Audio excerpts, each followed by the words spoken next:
Prabhupada Krishna Prastaya Bhutale Srimati Bhaktiranta Swami Namane Vandeham Shri Guru Shri Yuta Parakamanam Shri Guram Vaishnavam Scha Shri Rupam Sagrajatam Sahagana Raghunatha Vitam Mam Sajivam Swadvaitam Savadutam Prahijana Sahitam Shri Krishna Chaitanya Devam Shri Radha Krishna Param Sahagana Lalita Shri Vishaka Vitamscha Namo Mahavradanyaya Krishna Prema Pradayate Krishna Krishna Chaitanya Namane Gauratushe Namaha Hey Krishna Karuna Sindhu Dina Bandhu Jagatpate Gopishwar Gopika Kanta Radha Kanta Namostute Tapta Kanchana Gaurangi Radhe Vrindavaneshwari Vrishabhanu Sutta Devi Prananami Hari Priye Shri Krishna Chaitanya Prabhu Nityananda Shri Advaita Gadadara Shri Vasari Gaura Bhakta Vrinda Hare Krishna Krishna Krishna Hare Hare Hare Rama Rama Rama Hare Hare Hare Krishna Krishna Krishna Hare Hare Hare Rama Rama Rama Hare Hare Vrinda Tulasi Jai Keshava Sacha Krishna Bhakti Padirivi Satyavadya Namo Namah Panchakalpatavyasya Kripa Sindhu Vyaivacha Patitanam Pavanebhyo Vaishnavibhyo Namo Namah.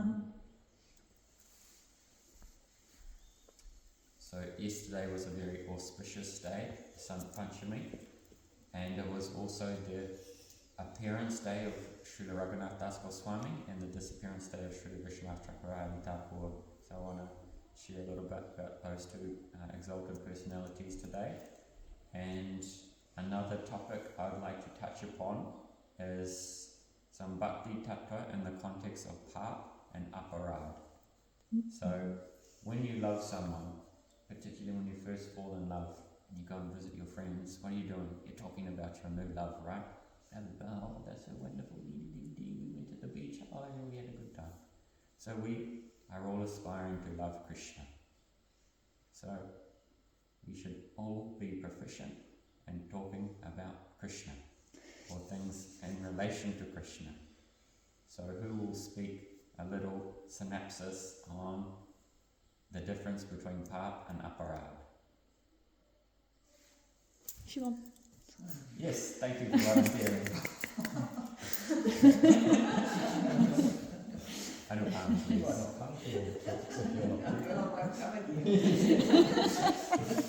Give us just a brief rundown. Well, it will be very brief.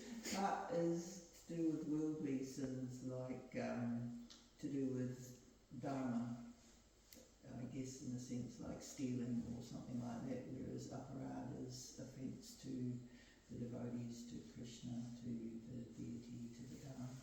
So that's a spiritual, basically it's the difference between a worldly material offence and an offence to Krishna.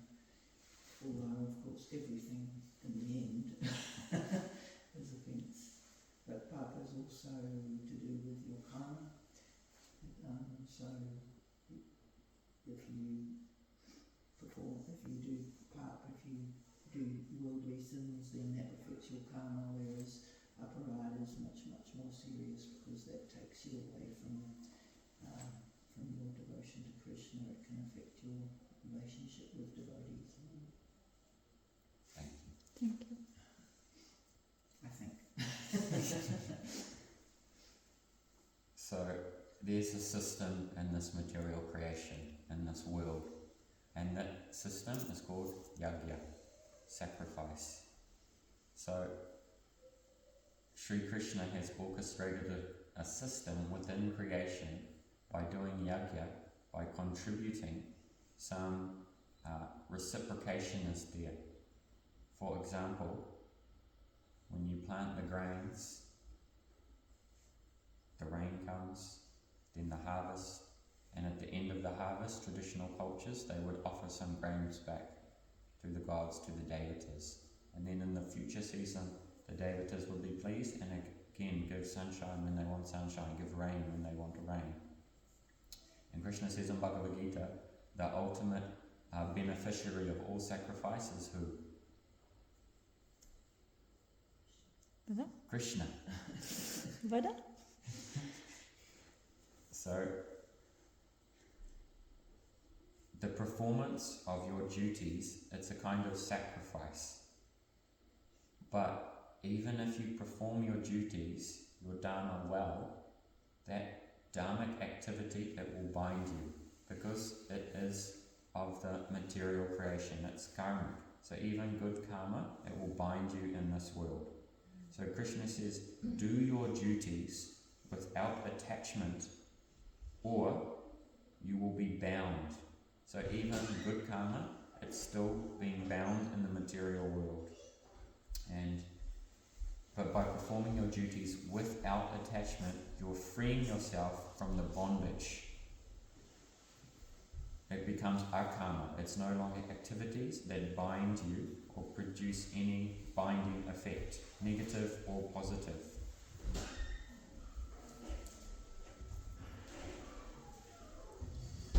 So this cycle, this is a system to live materially comfortable within this world. And the result of doing your dharma is punya, dharma, artha. So some prosperity comes when you do your dharma. So you'll get some worldly happiness. And when you go against your dharma, then there'll be material suffering. So nobody wants to suffer. So going against your dharma, going against your karmas, your duties, this is a transgression of the cosmic order. And the transgression of this cosmic order will result in path, suffering. And aparadha, this is completely different. Because aparadha, it will inhibit your spiritual development. So we'll see some pastimes just shortly of someone who is committing path, but still they are spiritually advancing. It's a very well-known pastime in the Bhagavatam. So there's a very famous pastime in the Bhagavatam, and perhaps when I mention what it is, you'll be like, oh, I already know that one. Oh, not this one again. But over this Kartik, in a couple of Ishtagostis, with my Gurudev, some churning of this pastime happened and some nectar came out. Perhaps you already know, but I want to share a few nuances of this pastime. So this is the pastime of Ajamil. Everyone knows Ajamil? So, at a certain point in his life, Ajamil was committing Nam Aparadha. Can anyone think when that was? Nam Aparadha. He was chanting Mara instead of Rama? No, Ajamil. So Ajamil, he was a pious Brahmin, and then he got with a prostitute, kicked out his wife, his kids and everything, and then had more kids to the prostitute, left all his dharmic duties, all his brahminical duties, and then he had the son Narayan. So I think when he was living the life of a pious Brahmana, he was more ritualistic than having faith in Nam. It was a different approach than how we are being taught to respect Nam. Yeah, I think it was more ritualistic. Yes, exactly. So when you're doing yajna, you have to also, as part of that yajna, you have to offer to Vishnu. So he was chanting the names of Sri Hari, of Vishnu, but he was subordinating Nam to the karma kanda, to the reward-seeking activities. So this is Nam Aparadha. And his motivation for chanting the names of Vishnu is for liberation. So that was actually an offence. When he was pious, he was committing Nam Aparadha. But ironically, when he was committing sin, and he was going against his dharmic duties, kicked out his wife, got with the prostitute, he was no longer committing Nam Aparadha. So some say that one sadhu came along and said to him, "Oh, you should name your son Narayan." So either way, he named his son Narayan, but when he was calling the name of his son Narayan, he was not subordinating the names of the divine to his reward-seeking activity. And so he was calling his son, "Oh Narayan, come and take breakfast. Oh Narayan, come and help me carry wood. Oh Narayan, shut up." All these sorts of things. And the very first time he chanted this Namabas, all of his karma was destroyed. Sorry, can I ask here? Yes. So when he calls his son Narayan, and he would call him Narayan, affectionately as we would call our children, he wasn't thinking Narayan is a nice name of Shri Vishnu. That's why, so then I can get reminded of Shri Vishnu when I call my son. No, he was just purely affection towards his son. And you're saying that, just call it, say if we call our children Radhika, yeah, so just by naming our children and calling them like this is, what did you say? It is Namabas. Namabas. Is that At least in the pastime of Ajamil. Okay. I can't speak for us. Because, there's also one pastime of one Muslim. And that Muslim, he was charged and killed by a wild hog. And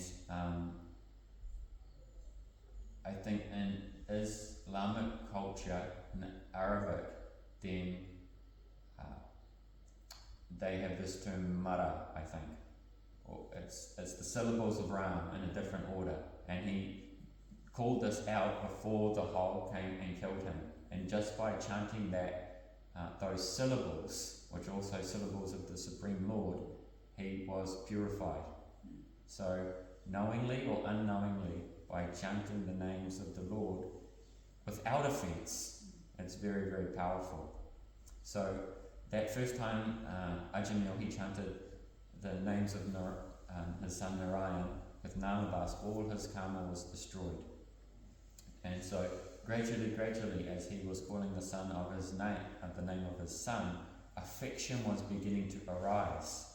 But he was thinking that affection was for his son, because we know he was really, really attached to his son Narayan.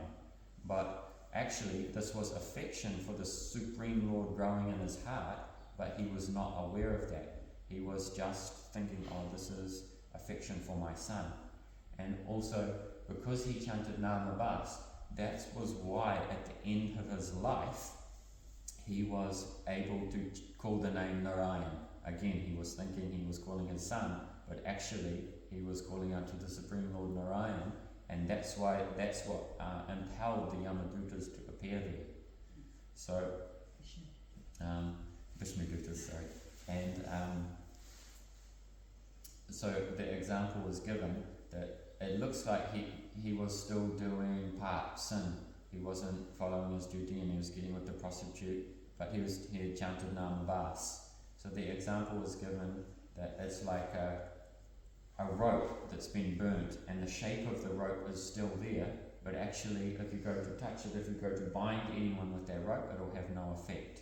Or another example is if there's a cobra and the fangs have been removed from the cobra, but that cobra, out of habit, if you step on it, it'll still hiss and it will go to bite you, but there'll be no poisonous effect.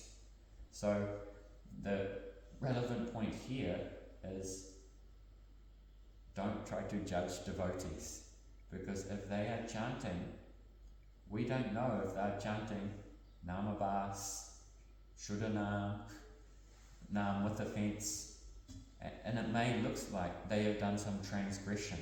And often we see in a devotee community, if one devotee does some bad activity, has some transgression of Dharma, then what do? Oh, did you hear about so-and-so? Maybe you've seen this happen. So, what's happening there? That devotee may no longer be bound by his path, by his karma. But what are we doing? We're committing aparadha. So we think, oh yes, I'm very pious, I'm in a very prestigious position, and look at this devotee. But this devotee, he may be committing some path, but we're committing aparadha. And then by committing the aparadha, we will become papi. We will start to commit sins, and we will go down and down and down. And we may criticize one devotee, and then we think the next day, oh, I'm alright, I feel okay. I haven't lost my bhakti. But Gurudev gives the example, it's like the waning moon. 15 days, the moon's gradually going down and down and down. And then it may take quite some time, the effects of this aparadha to become manifest in the life of that devotee. And then he'll start to lose taste. And what would you call this aparadha, this gossiping aparadha? It's not Vaishnava aparadha? Well, it's Vaishnava Ninda when you're being critical, right? And that elephant offense. So this is very,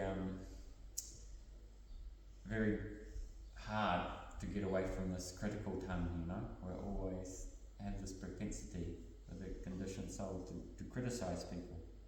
So, Jiva Goswami Pad, he actually gives 5 symptoms of aparadha. I think this is from the Bhakti Samdaba. So, like I said, it's like the moon gradually waning, going down. And so we can see in our own life if we have any of these symptoms. And it may be a symptom of aparadha. So, the first one, ashraddha, lack of faith. And we start to think, oh, the holy name is material, Gurudev is just an ordinary person. Because this aparadha, it will make obstacles in our bhakti. And aparadha, without affection. So not only will you lose your affection and your enthusiasm for the practice of bhakti, but it causes Krishna to withdraw his affection from you. It's aparadha, without radha. Who's the greatest devotee? Who's the most Krishna conscious devotee? Radharani. Because she's always thinking of Krishna. So, whatever devotion, whatever bhakti we have, this is just a drop of the love of Radharani. So this aparadha will inhibit the flow of this affection for Krishna. And we'll have a materialistic conception against the aprakrita vastu. And so it'll make kautilya, crookedness. So the first symptom is ashraddha, lack of faith. And then the second one, hypocrisy, crookedness. And then the third one, absorption in things other than Krishna.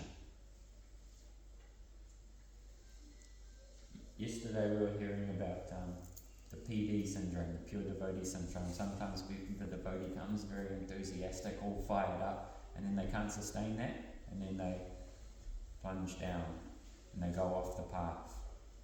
So absorption in things other than Krishna and sense gratification, slackness and following the rules and the regulations. And then finally, you're doing everything right, but you become proud of it. Oh, I chanted so many rounds. Oh, you're so beautiful. Oh, look at my playing. So this kind of pratishta, this is actually can be a symptom of aparadha. So all these symptoms have been given by Jiva Goswami Pad, and Bhakti Sandhava. And so this is a very interesting pastime of Ajami. He was committing sin, but he was progressing in bhakti. So even if you see some devotee and they have some fault, it's not our place to criticize. It's not our place to correct them. Gurudev can chastise. When did we get the label, oh, Guru? But we self-appoint ourselves, oh yes.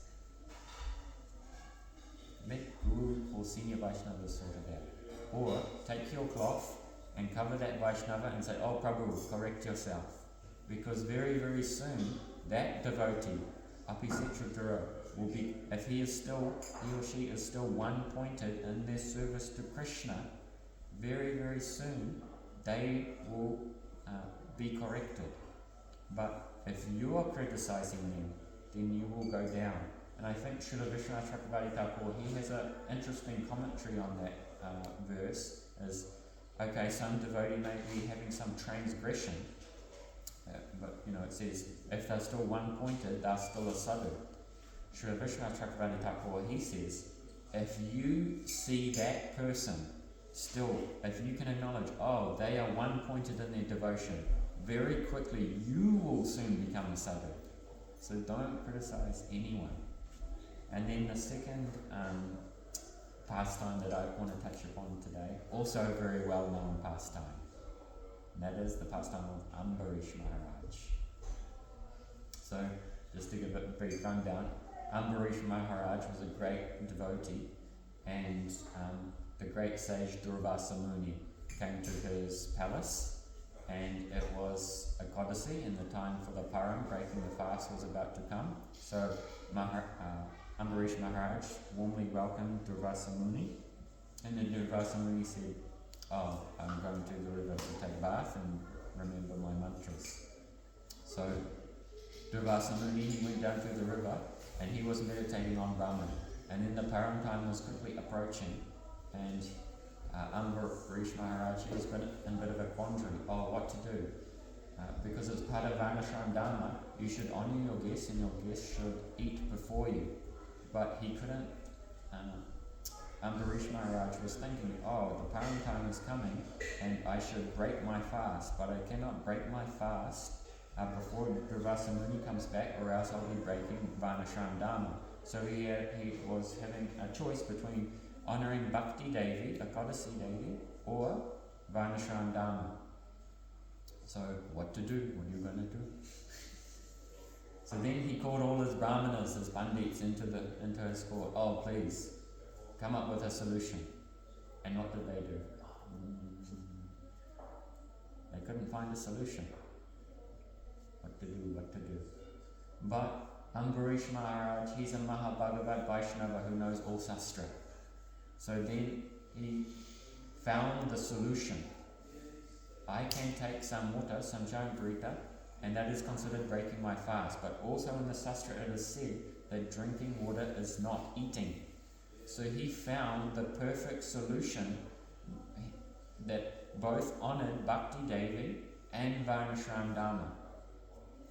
So he took some water, and then by his cities, Durvasa Muni, he knew in the river, that guy has broken his fast before I ate. Not happy. So also this illustrates Durvasa Muni was not following Ekadasi.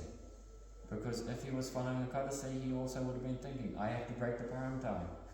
And then he would have just come back to the palace, eaten something, and Ambarish Maharaj would have eaten, no problem, bastam. But he was not following Ekadasi. All Vaishnavas follow Ekadasi. So in this aspect of the Leela, he's not Vaishnava, he's a yogi. So then Durvasa Muni, he came back to the palace and he said, what are you doing? I thought you were a kind-hearted devotee, but you're very, very cruel. You ate something before me. So then he took out one jata, one dreadlock, and he created a fiery demoness to come and kill Ambarish Maharaj. And then what did Ambarish Maharaj do in that moment? oh Krishna, if you want me to live, if you want me to die, no problem. So if some fiery demoness come running in this room right now and said, hey Devashi, I'm going to kill you! What would you do? If you want me to die, I'll live. Okay, you're a great Vaishnava, but for many of us, we might be afraid, right? Maybe she probably would be there. Yeah, actually, you would, should have speaking another person. So just see the consciousness of the Mahabhagavat Vaishnava. They have no fear, nothing to fear. One day, one guru came to our Srila Bhaktivedanta Narayana Goswami Maharaj, and he said, oh, I have my area where I preach, and I have my zone, and some other guru has come to my zone, and they are preaching. What should I do? And then Prabhupada said, why are you afraid? If some other person has come, and you want to bring the souls to Krishna consciousness, and they're bringing the souls to Krishna consciousness, and you don't even have to pay them, they're helping you to bring the souls to Krishna consciousness, what's the problem? So, if there's one male dog, what does the dog do? He goes around spraying and marking his territory. And if any other dog comes into the territory, this is my territory. But actually, Sri Guru never tries to control anyone by force. How does Sri Guru control everyone? By love. Just try to control anyone by force. What's the result? We all know the result. Not favourable for you, for them, for the relationship, right? But if you have love, then that person will want to please you. So the pure devotee has no fear. They're not trying to possess any disciples. They're like Ambarish Maharaj, always ready to serve Sri Krishna. Bhajure mana Shri Nandanandana. Listen at bhajan. That's today. We have some songbooks. Yes.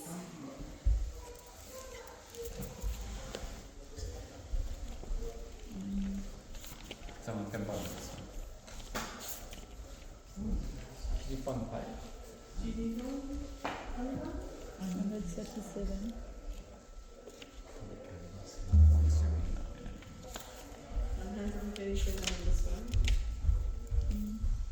And this one is 137. Yeah.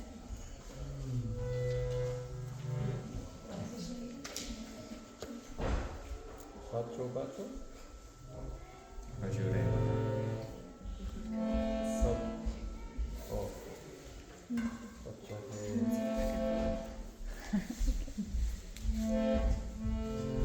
Puspandjale mana.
This human birth is very rare, so take the association of saintly persons and cross over this ocean of material existence. Suffering the pains of the cold heat, wind and rain, I remain sleepless day and night. I have uselessly served miserly and wicked men for a fraction of momentary happiness. Wealth, youth, sons and relatives, what assurance do they hold? This life is tottering like a drop of water on a lotus petal, so always serve and worship the feet of Sri Hari. Deep in Govindra Das's heart is a keen desire to engage in the practice of the 9 processes of bhakti: hearing, chanting, remembering, offering prayers, serving as lotus feet, engaging as a servant, worshipping, serving as a friend, and completely offering one's very self. And God, so have no fear, be like Ambarish Maharaj, because there is a plane of harmony pervading everything. Srila Bhaktivinoda Thakur says, when the Sat appears in the realm of the Asat, it creates a huge disturbance. Or in other words, when the truth appears in the land of the untruth, it creates a huge disturbance. So we see many times throughout history, when some great realized spiritual personality manifests in this world, what do we try to do? We try to kill them, we try to crucify them, because we don't really want the truth. We are Asat Krishna, have thirst for things other than Krishna. So one pastime of Srila Vishwanath Chakravarti Thakur, the local brahmanas, they were not in favour of him, so they plotted to kill him. So one day when he was doing Brajmandal Vrindavan Parikram, they conspired to kill him, and he was walking along and they were all in their hiding places ready to attack, and he was there, and then from their vision he disappeared, and they saw one very beautiful Kishori girl, so charming, so beautiful she was, and they approached that girl. Oh, there was one great learned Pandit, have you seen him? And that girl said, no, I don't know where he's gone. And then in front of their eyes, that Kishori girl, that gopi, transformed into Srila Vishwanath Chakravarti Thakur. And they realized, oh, that is her eternal sarup, her eternal spiritual form as a gopi, as a manjari of Srimati Radhika. And then they bowed down at the feet of Srila Vishwanath Chakravarti Thakur. So don't be sectarian, don't be possessive. We are all in the family of Sri Chaitanya Mahaprabhu. Don't be like a dog running around marking his territory. Only try to encourage devotees to advance in their Krishna consciousness. So back to Ambarish Maharaj. So then the chakra came and killed, Sudarsana Chakra killed that fiery demon, and then came forward Durvasa Muni. And what did Durvasa Muni do when he was faced with death? Run. And he was running, and he has all mystic siddhis. So he was flying through the sky. So all the yogis in the Himalayas, they're doing tapasya for thousands of years, and they want to be like their poster hero on the wall, Durvasa Muni. But then they saw Durvasa Muni, he was running. So running, and the Sudarsana Chakra was chasing after him. Now what is the survival rate of if your Sudarsana Chakra is coming after you? Zero. But why did the Sudarsana Chakra not kill him? Because Ambarish Maharaj was praying, oh, do not kill him. Just like Haridas Thakur, when he was beaten in 22 marketplaces, the Sudarsana Chakra wanted to appear there and kill those people. But he was praying, oh, forgive them. They are just following the order of their king. So, just see the mercy of the Vaishnava. Because pure Vaishnava doesn't actually take offense. Because they are thinking everything is my fault. Chitraketu Maharaj, when he was cursed by Parvati, oh, he just took that curse upon his head. Haridas Thakur, he was saying, oh, actually, I heard blasphemy of the Supreme Lord. So therefore the Supreme Lord has been very kind and giving me very less punishment of just being beaten in 22 marketplaces only. He's very, very kind. So he was thinking just by hearing blasphemy of the Supreme Lord, I should have some repercussion for that. So pure devotee does not take offense. So when we post on Facebook, I'm very offended. Oh yes, you're very elevated, Babuji. So just try to see the example. Now the question may come, because Aparadha is very, very sticky.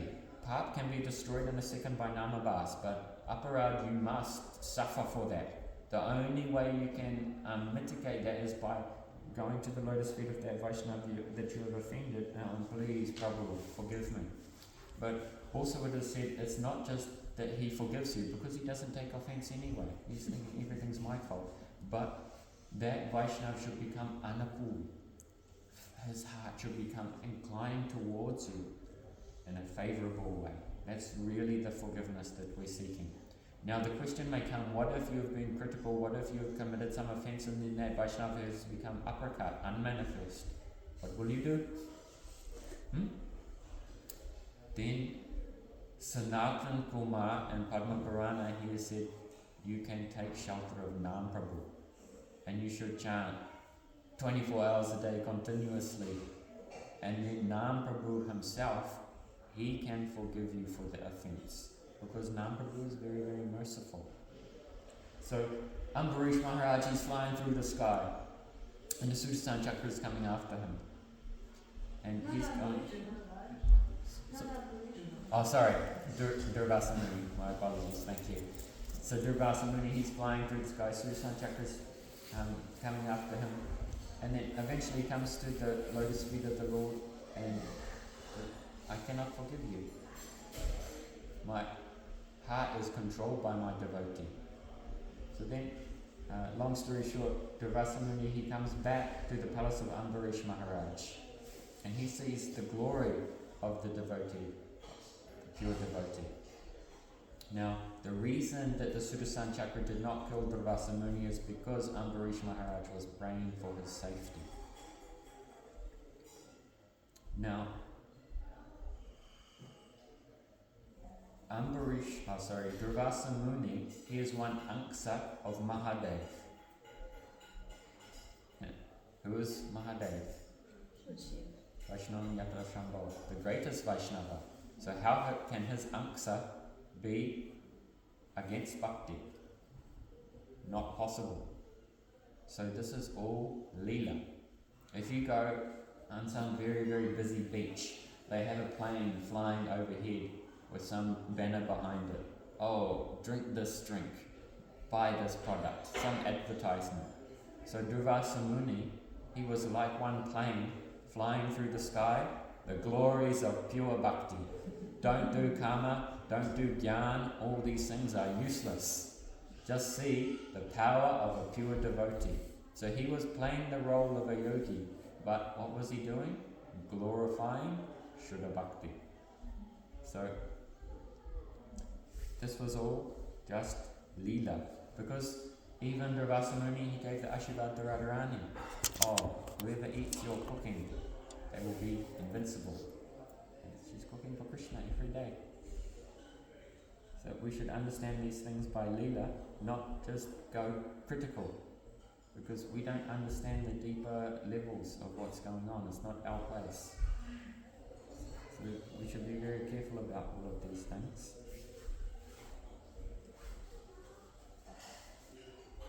So it's displaying who is greater, the yogi or the bhakta.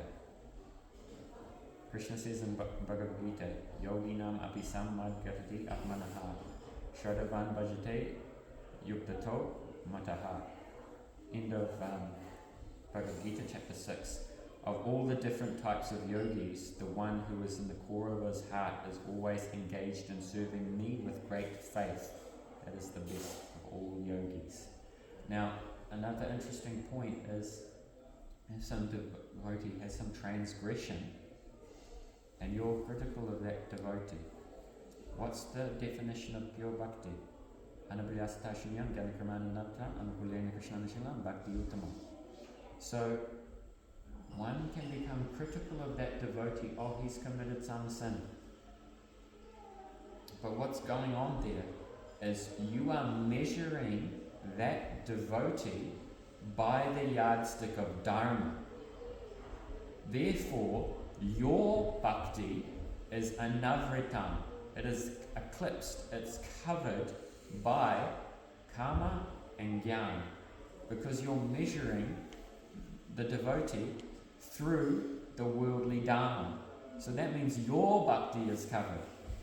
Not what that devotee's up to. You're filtering your perception of bhakti through the worldly dharma. So we should be very careful about these things.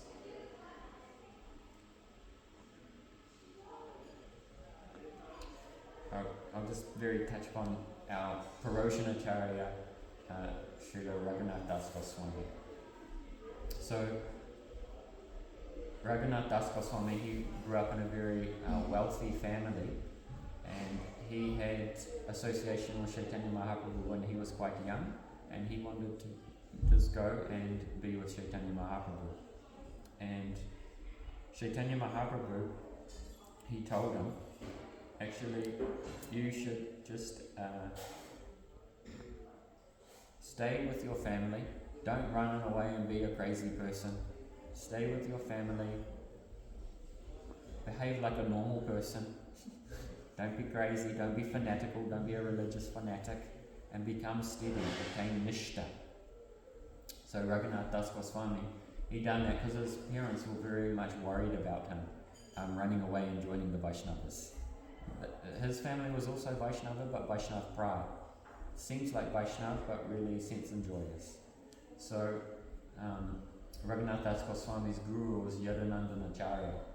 And also Srila Haridas Thakur used to come to his house, and Raghunath Das Goswami would sit on his lap and hear about the pastimes of Krishna. And then, because he stayed home and he didn't try to run away, his parents thought, oh yeah, he's good, he's matured now, he's got over this tendency of running away and trying to be a sadhu. But actually he was maturing in his bhakti. And then Nityananda came to the nearby village of Panihati, and Raghunath Das Goswami, he got permission from his father, you can go there with some servants, take some money, and you can give some donation to the Vaishnava. So then when Raghunath Das Goswami, he came from quite some distance and he gave pronounced to Nityananda Prabhu. Nityananda Prabhu was on the bank of the Ganga, sitting under one banyan tree. And he was like the moon, surrounded by the stars of all his associates. And then Nityananda Prabhu, he came and he picked up Raghunath Das Goswami by the sika, and he said, "Chor, chor, you are a thief! You are a thief!" What does it mean? It means, thief means, you are trying to attain the lotus feet of Sri Chaitanya Mahaprabhu without coming through me. Who's Nityananda Prabhu? Akhanda Guru Tattva. You can only attain Supreme Lord through Sri Guru. So, this was like a lila. And then Nityananda Prabhu, he sat back down and he said, you should have some punishment, some chastisement. I want you to create a big feast with chipped rice and sweets and so many things and feed all of my associates. So then Raghunath Das Goswami, he organized this, and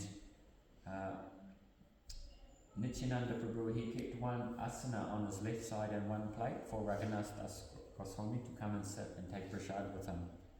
And Raghunath Das Goswami, he saw, even though Chaitanya Mahaprabhu was thousands of miles away in Jagannath Puri, Mahaprabhu appeared there, and Nityananda Prabhu and Sri Chaitanya Mahaprabhu, they were taking prasadam.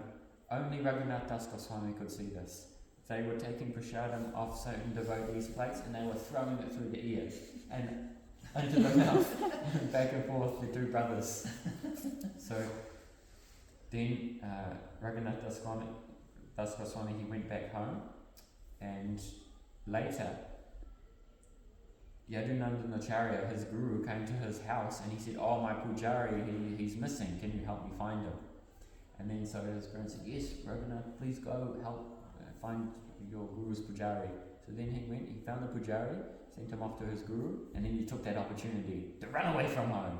And he ran away to Jagannath Puri. Usually it takes a month through the jungle to get there, but he done it in 12 days. He barely ate anything. He was very skinny and emaciated by the time he got there. And he couldn't take the tracks because he knew if I take the roads, my parents will have organised someone to catch me and bring me back home. So he had to go through the hard jungle to get to Jagannath Puri. And then he stayed with Sri Chaitanya Mahaprabhu for 16 years, if I remember correctly. And when Mahaprabhu left this world, he was burning in the fire of separation. And he decided, I will go to Vrindavan, because he had been given a Shila by Sri Chaitanya Mahaprabhu. And this was also a kind of initiation into the eternal service of Sri Radha and Krishna by Chaitanya Mahaprabhu to Raghunath Das Goswami. And he thought, I will jump off Giriraj Govardhan to kill myself because I cannot bear the fire of separation of Sri Chaitanya Mahaprabhu. So when he got there, he thought, oh, first I'll just take darshan of Sanatana Goswami and Rupa Goswami. And when he got to Vrindavan, Sanatana Goswami looked in his eyes and he thought, oh, he could understand what his plan was. Because Sanatana Goswami also was going to commit suicide under the Rat Cart, if I remember correctly. He said, don't do it. We will make one bhajan kutir for you at Radhakund, and you can stay there and do bhajan. So they organised one nice bhajan kutir at Radhakund for him, and practically 24 hours a day he was just chanting Hare Krishna, Hare Krishna, Krishna Krishna, Hare Hare, Hare Rama, Rama Rama, Hare Hare. So he is our Parojan Acharya. Our Acharya, or what is our ultimate goal, the eternal service of Sri Sri Radha Krishna. He is Rati Manjari. His eternal spiritual form is one maid servant of Srimati Radhika. So try to have no fear. If one man has a cow, and then that cow he sells to another man, then it is that new owner's responsibility to look after that cow, right? The previous owner has nothing to see. So sell your soul at the lotus feet of Sri Krishna, and he will maintain you. He says this in Bhagavad Gita, I will give you what you lack. Have no existential anxiety, money, all these things. Serve Krishna, everything you need will come. Not everything you want, maybe not the new Ferrari, but everything you need, Krishna will surely provide. Engage yourself in the service of Sri Guru. And as we mature, just another very important point of the life of Raghunath Das Goswami, because Mahaprabhu told him when he was younger, you stay. And then later, he said, you live here in Jagannath Puri with my associates. What's relevant about this pastime is that instruction changed as he matured. Because sometimes we get instruction from Sri Guru, oh, this applies for all my life. It's okay, you're a new person, just try and chant 4 rounds. Oh, Guru told me, well, chant 4 rounds, whatever. Or I read in one letter, Prabhupada said this to one of his disciples, so therefore that applies to Mel Cherry, pick that one and that applies to me forever. Time, place, circumstance. As the devotee matures, the instruction will change. That's why we always need sadhu sangha. Sadhu sangha tena guna mukhya anga. It is the primary necessity before you get praying and after you get praying. We always need that sadhu sangha. No Vaishnava does not want sadhu sangha. So sadhu sangha is essential. So I could keep talking for hours, but I'll wrap it up there. Thank you very much for giving me the opportunity to do it for myself. Srila Ambarish Maharaj ki Jai, Srila Durvasa Muni ki Jai, Srila Raghunath Das Goswami Prabhu ki Jai, Srila Vishnu Chakravati Thakur ki Jai. Srila Rupa Nuga Gauriya Guru Parampara ki Jai. Srila Guru Deva ki Jai. Jai Shri Radhe Shyam. Guru Premanande. Hari Hari Bol. If I've made any mistakes, it's my fault. Does anyone have any questions, contributions, reflections? Yes. Just one question about Vaishnava Aparadha, and I get that we shouldn't criticise anyone, like you said, but these are great, like it's that elephant offence, it's a great offence, and to know whether a person, like if you look back and think, oh my goodness, like I've made so many offences and so much criticism, but is that person, is that person a Vaishnava? Like you said, all Vaishnavas follow a codicil. Like, so have I, there's a criteria. Now it's not up to us to think, well, is that person a Vaishnava or not? Like, I know that person's not always followed a codicil, but they might have done once upon a time in their life, and it's very technical. Yeah, it is very technical. If you commit an offence to a kanistam adhikar, actually it's a part, it's a sin. Okay. Yeah. If you commit offence to a madhyam adhikar, someone who's had diksha, but actual vidvad diksha, actual diksha, not just the formality, but they've actually received diksha, then Krishna has been installed in the temple of their heart. So that's why it is said, if you come across a devotee who has diksha, you should give pranam, full pranam. Why? Just like you go into the temple and you give pranam to Thakurji, in his heart, Thakurji's been installed by diksha mantra from Gurudev. So now that devotee's on the transcendental platform, because at the time of diksha, spiritual body, from a same perspective, is given to the devotee. It enters into the material body. Now, it may not be manifest straight away, but that spiritual form is there. So, if one has actually received diksha, just like you don't step over the madanga, it's Balaram Prabhu, you don't step over the book. All of this is Thakurji's paraphernalia. It's in Bhagavad Sandarbha, it's all part of his Swarup. It's all Swarup Shakti. So, for one who has actually received Vidvadrudi Diksha, we should give pranam to that devotee. Now, anyone who has chanted Krishna even once, we should honour them. But if they're Kanishtam Adhikar, this is not a justification to criticise them, but it's a part, it's a sin. It's not an aparadha. But also in the Mahabharata it is said, to see a fault is a fault. So we should try not to see a fault in anyone. There's one devotee, 3 years in a row, in Ishtagostis, he was asking Gurudev, trying to find some loophole, how can I be justified to criticise? 3 years in a row. And Gurudev said, you can just, why are you trying to justify, find some justification? Don't criticise anyone. To see a fault is a fault. It's a hard mentality, because it all comes from pratishtha, right? Because latent in that criticism is, I don't have that fault. But paradoxically, generally speaking, whatever we're accusing someone of doing, often we're guilty of that thing in that exact moment, at least when we're criticising. So it's a difficult thing. It takes practice. Vishwanath Chakravarti Thakur basically said, if in doubt, don't do it.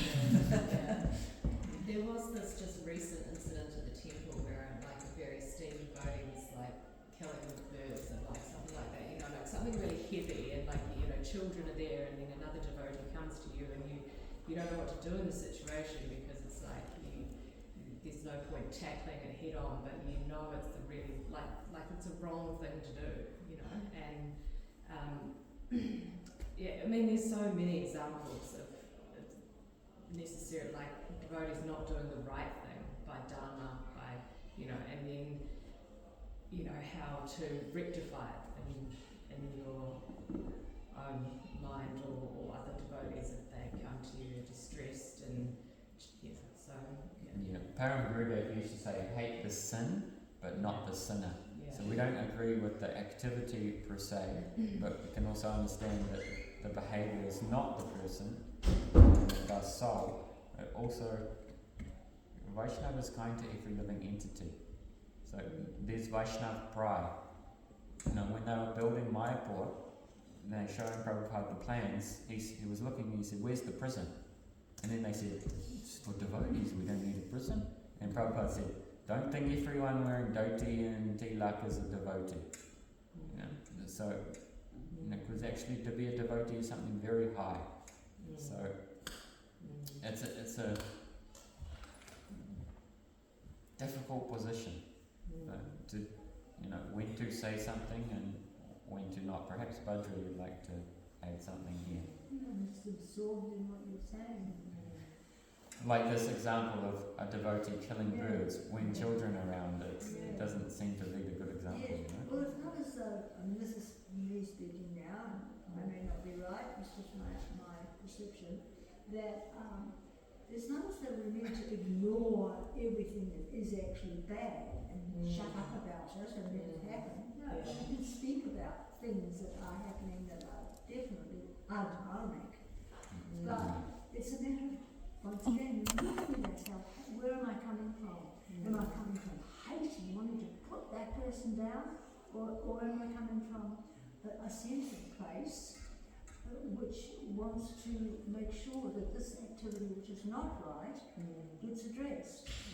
But done with sobriety, but not done with coming from hate and wanting to, you know, slam somebody. It's just a matter of what is in your heart about it. But I think that a lot of times over the years, people, devotees, have gotten that wrong, and they've allowed all manner of things to go on because, oh, you don't criticise devotees, you know what I mean? So you've got to get that balance of where are you coming from? And it takes work, it's not always easy, but you need to sort of notice, am I coming from a place where I want to dislike that person and point out how bad they are? Or am I coming from a place that wants to please the Lord and make sure a nice example is set and not a bad example? And I'm coming from a gentle place. I mean, the words may be assertive, but if you're coming from a gentle place in your heart rather than a fault-finding place, does that explain it a little bit? It's where you're coming from. You know? And it's also the way in which we approach that situation. Like generally it's better, I mean that's a bit of an extreme example you gave, but if there's some transgression, it's good to approach them individually, not in front of the whole Sangha at the Sunday program, and like, you know, privately, Prabhu Mataji, you know, saw this behaviour, or go to their seniors, and their seniors can you know, approach that devotee. And maybe in that situation, it's something just comes to my mind personally. Just, Vaishnavas are very kind, or we can sing one bhajan, one sloka, reminding us about the compassion of the Vaishnavas, or the souls the same in all of the entities, because sometimes we forget these things, you know. I can remember one situation I was in one time with some devotees, and I got a sense of something inauspicious was about to happen. And then I just said out very loud, Nityananda Prabhu, you are very merciful, just to remind everyone, and the few of us in that assembly, you know, what is the mood of the Vaishnava? Mercy, Thank you. Anything else? Yes. We're talking about how when somebody commits aparadha, Krishna withdraws his affection, and since Krishna says I'm equal to all, I envy no one, nor am I partial to anyone, and we know that God is love, He loves us eternally. Could you explain a little bit more clearly, a little bit more deeply about what is meant by withdrawing his affection? Yes, I made a note about that somewhere, I'm just trying to find it. Because we know Krishna's Atmaram, so it's not it's not like he's mentally disturbed by it.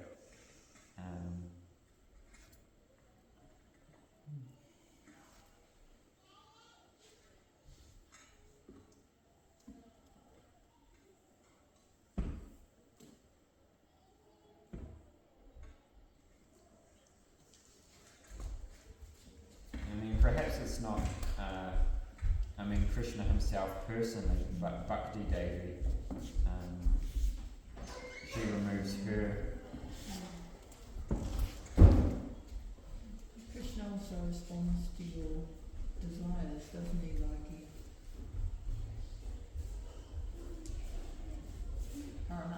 facilitates your desires, and I guess Krishna's, if he sees that you want to keep him, if you don't want that affection, then he'll respond to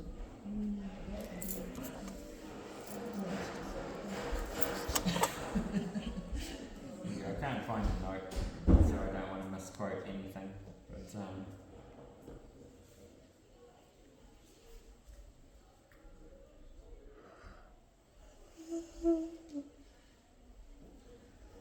That's fine. Awesome. Or you can change later on. Yeah, I'll try to find it. Hare Krishna. Haribol, thank you.